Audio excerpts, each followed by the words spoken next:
Hi guys, good morning.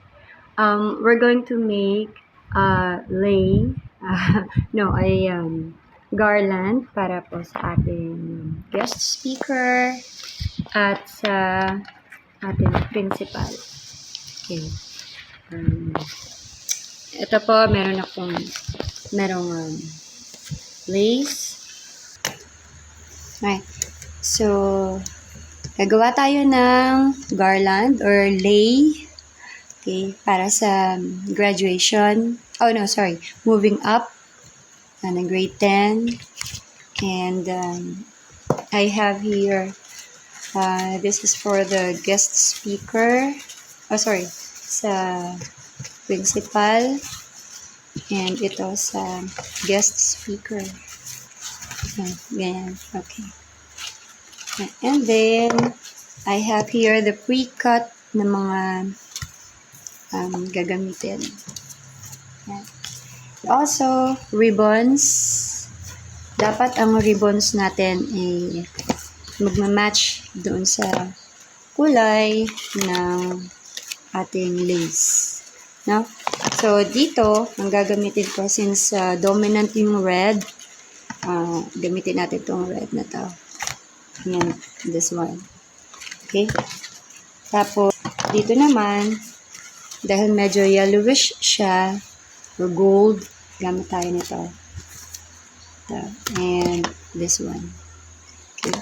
So, also we have our tools, scissor, glue gun, and stapler. Okay. So, let's start.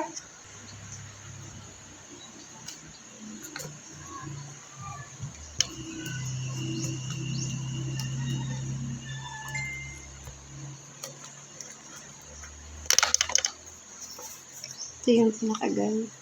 Ito yung guide kung saan ko ididikit yung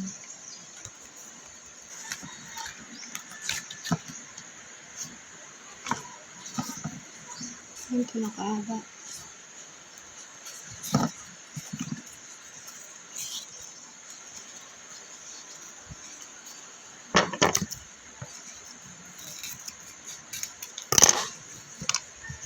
Sukatin natin ito. Ito. Actually, malaki.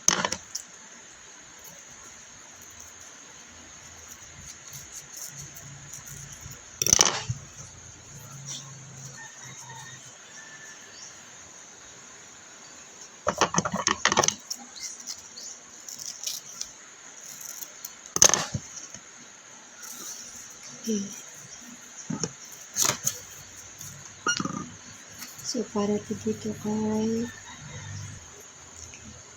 So, mangyayari yan, magiging ganito. Okay.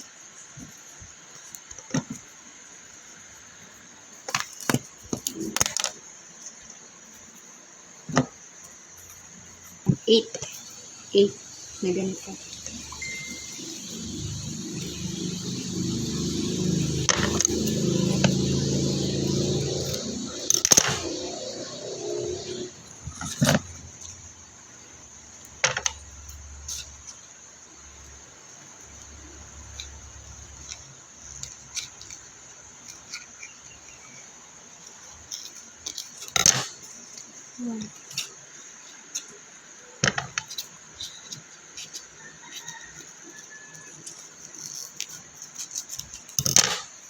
Five.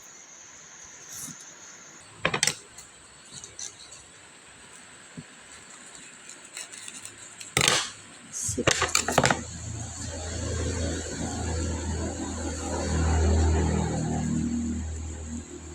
Seven.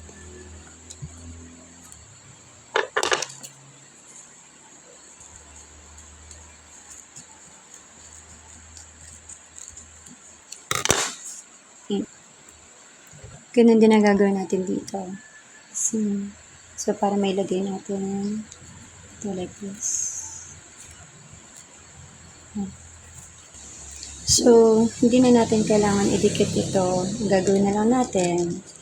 We will just staple this. Staple na lang natin ganun. Like this.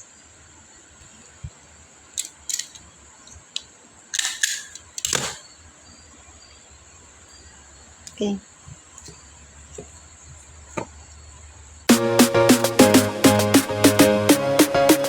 And yung 8 na petals na ilalagay natin dun sa ating yan. Ilalagay natin dito. And then, ilalagay natin siya dito using this. So, let's turn this on. Guys, ingat sa mainit ha. Mainit to. Ingat, ingat. By the way, sa paggamit ng glue gun, siguro buksan nyo na agad ito mga 3 minutes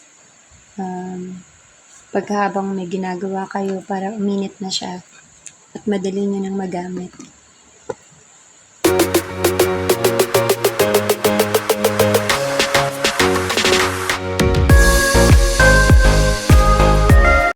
So, ganun din ang gagawin natin dito sa ating tayo na 8 like this.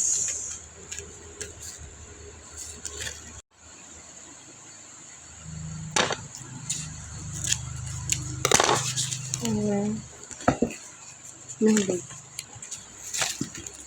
And then, magkakat tayo nito. Kita ba?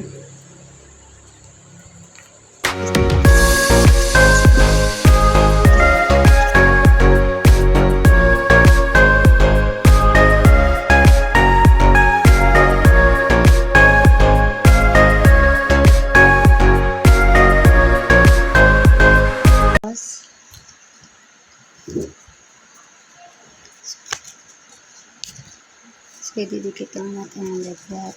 Pero bago natin didikit, ilalagay natin ito. Ito.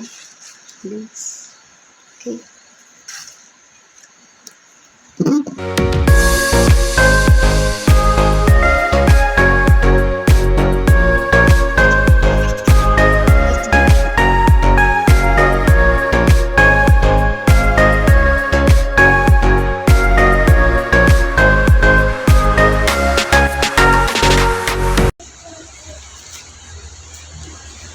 Okay. Ay.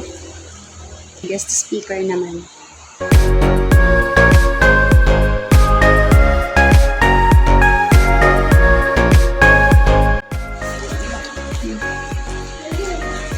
Yes. Thank you very much. God bless you all. Subscribe.